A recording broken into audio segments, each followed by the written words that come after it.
আমিও সব বিষয়টা একটু টাচ করি, পাশাপাশি আজকে আমাদের কাছে আরেকটা বড় আতঙ্ক ও বড় পেরেশানের বিষয় এসআইআর। চেষ্টা করব যদি সময় হয় ওটা নিয়েও তো এক কথা বলার। কেন আহলে সুন্নাত ওয়াল জামাত ধর্মপ্রেম, মানবপ্রেম, দেশপ্রেম, এই তিনটে বিষয়ের উপরে আহলে সুন্নাত ওয়াল জামাত কাজ করে। তাই আমরা দেশের ব্যাপারেও কথা বলার অধিকার রাখি, মানুষের ব্যাপারেও কথা বলার অধিকার রাখি, পাশাপাশি ধর্মের ব্যাপারেও কথা বলার অধিকার রাখি। তবে মনে রাখবেন, আমরা যে কথাগুলো বলি এ কথাগুলো তথাকথিত রাজনীতির নেতাদের মতো মিথ্যা বলি বলে যায় না। আমরা যেটা বলি সত্য কথা বলি, ন্যায়ের পক্ষে বলি, ইনসাফের পক্ষে বলি, মানবতার পক্ষে বলি। সেই কথাগুলোই আমরা বলি যেগুলো বাস্তব ঘটছে তাই। যেমন আজ আপনারা নিশ্চয়ই জানেন, উত্তরপ্রদেশে এক অসভ্য বর্বর জালিম স্বৈরাচারী শাসক চলছে, যে একটার পর একটা সংবিধান বিরোধী, সমাজ বিরোধী, মনুষ্যত্ব বিরোধী, পাশাপাশি ইসলাম বিরোধী কর্মসূচি করছে। ঠিক তারই একটা নিদর্শন, তারই একটা কাজ আমরা দেখলাম গত কয়েক মাস আগে উত্তরপ্রদেশের কানপুরে আইলা মোহাম্মদ রাসূলুল্লাহ সাল্লাল্লাহু আলাইহি ওয়াসাল্লাম, এক যুবক, সে তার ভালোবাসার বহিঃপ্রকাশ একটা ব্যানারে করেছে। জানি ইসলাম কোনো ব্যানারের ধর্ম নয়, ইসলাম কোনো ফটো ধর্ম নয়, ইসলাম কোনো মূর্তি ভাষ্য করে ধর্ম নয়। অতএব ব্যানারে লিখলেই যে আমার প্রেম হবে আর না লিখলে যে প্রেম নয় এমনটা নয়।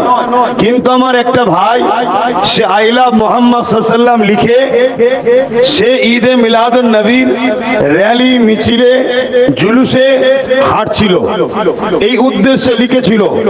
তাকে উত্তরপ্রদেশের সরকার, কানপুরের প্রশাসন তাকে এফআইআর করেছে, বন্দী করেছে, এবং তার পক্ষে যারা আন্দোলন করতে নেমেছে তাদের উপরে নানান ভাবে জুলুম অত্যাচার চালিয়েছে।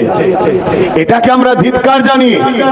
পুরো বাংলা নয়, বিভিন্ন জায়গায় আন্দোলন হচ্ছে, করছি, করব। কেন? দেশের সংবিধানের 25 নম্বর ধারাতে আমাদের অধিকার আছে। আমরা আমাদের ধর্মকে কিভাবে লালন পালন করব, কিভাবে প্রচার করব, কিভাবে ধর্মকে উদযাপন করব, এটাতে দেশ রাষ্ট্র কারো হস্তক্ষেপ করার অধিকার নেই। এ বিষয়ে সংবিধান আমাদেরকে রাইট দিয়েছে। তাহলে উত্তরপ্রদেশের সরকার তার প্রশাসনকে দিয়ে দেশের সংবিধানের 25 নম্বর ধারাকে লঙ্ঘন করেছে, পাশাপাশি আমাদের ধর্মীয় ভাবাবেগে আঘাত দিয়েছে। এর তীব্র প্রতিবাদ আগামী দিন আরো হওয়া দরকার আছে না নাই? আরো হবে। কিন্তু আমাদেরকে এখানে একটা কথা বুঝতে হবে যে আমি আমার পয়সায় ব্যানার তৈরি করে আমার রাসূলকে ভালোবাসি বলার স্বাধীনতা আস্তে আস্তে হরণ হচ্ছে। এই অধিকারটা কেড়ে নিচ্ছে কারা? কাটছে যারা রাজ ক্ষমতার আসনে বসে আছে।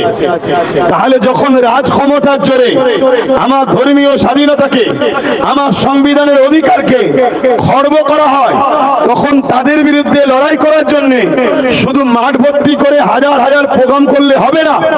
মাঠ ভর্তি করে এটাও মাথায় রাখতে হবে যে পাওয়ারে তারা আমাদের ঘরে ধর্মীয় অধিকার থেকে বঞ্চনা করছে, ধর্মীয় অধিকার হরণ করছে, সংবিধানের অধিকার কেড়ে নিচ্ছে।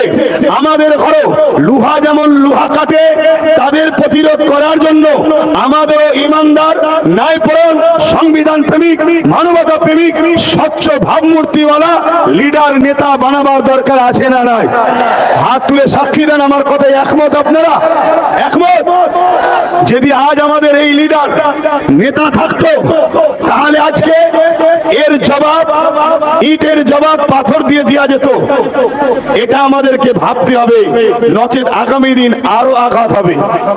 নিশ্চয়ই আপনারা জানেন, কেন্দ্র সরকার সংখ্যাগরিষ্ঠতার জোর দেখিয়ে ওয়াকফ কালাকানুন কানুন তৈরি করেছে। এই ওয়াকফ কানুন তাতে এমন কিছু নিয়ম ধারা তারা করতে চাইছে, সেই জায়গায় আস্তে আস্তে আমাদের মসজিদ, আমাদের মাদ্রাসা, আমাদের ঈদগাহ, আমাদের কবরস্থান, যেটা হাজার হাজার বছর ধরে আমাদের দান করা সম্পদ, যেটা আগামী দিন আমাদের থাকবে না, যেগুলো দখল করে আদানি আম্বানি বড় বড় কোম্পানির হাতে তুলে দেওয়া হবে, তারা সেখানে মসজিদ মাদ্রাসাকে বইজার দিয়ে ভেঙে, কবরস্থানকে প্লেন করে, খানকাকে প্লেন করে, এমন করে ঈদগাহকে ভেঙে সেখানে বড় বড় শপিং মল, বড় বড় বার, বড় বড় সিনেমা হল, তাদের ইনকামের জায়গা তৈরি করবে। আমি জানতে চাইছি, এটা কি আমার ধর্মের উপরে আঘাত নয়? আজকে একজন ভারতবর্ষে দেশ আমাকে ধর্মীয় স্বাধীনতা দিয়েছে, এই দেশকে স্বাধীন আমরা সবাই মিলে করেছি। সেই দেশে ৭৯ বছর পরে কোন কেন্দ্রে সরকার আসবে, সে জোর করে আমাদের ধর্মীয় অধিকারকে, আমাদের মসজিদকে, আমাদের মাদ্রাসাকে, আমাদের খানকা কবরস্থানকে মিটিয়ে দিতে চাইবে। আর আমরা যদি এখনো না জাগি, না ভাবি, দুনিয়া তো আমাদের বরবাদ হবেই হবে। কিয়ামতের দিন আল্লাহর কাছেও জবাব এর দিতে হবে না, হবে না? আওয়াজ দিয়ে বলুন, দিতে হবে না, হবে না?